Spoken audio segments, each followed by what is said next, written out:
Central London this afternoon, and left-wing campaigners take to the streets.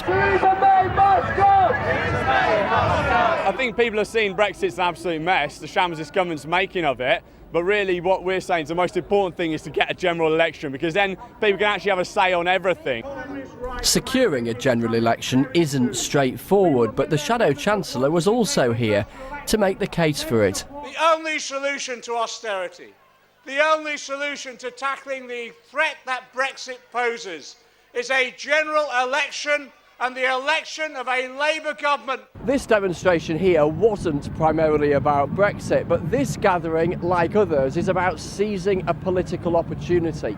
Seeing that the government is likely to lose on its plan for leaving the European Union on Tuesday, and so making the most of pressing for what they want instead.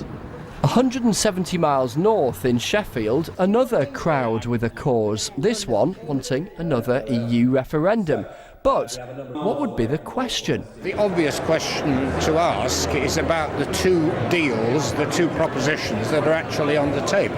And one is for the government, and people may or may not like it. It's very uncertain, but it's there.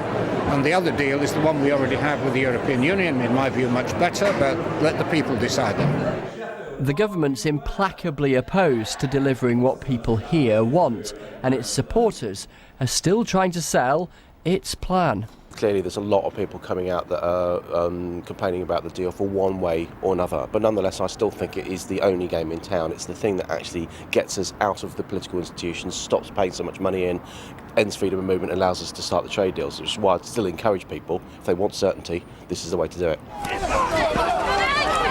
Today was for the most part peaceful, but this isolated incident, scuffles between rival protesters, is a reminder of the tension and anger swirling around our politics.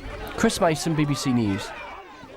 That iconic symbol of France, the Arc de Triomphe, shrouded in clouds of tear gas as the anger and confrontation continue. The weekly protests are now into their third month, and the clashes between protesters and police are often brutal.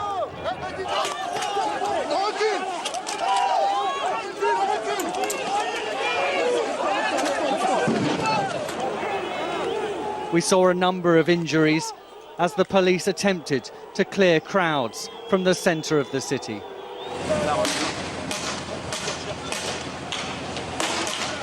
An estimated 8,000 yellow vest demonstrators in the French capital today, a higher number compared to last Saturday.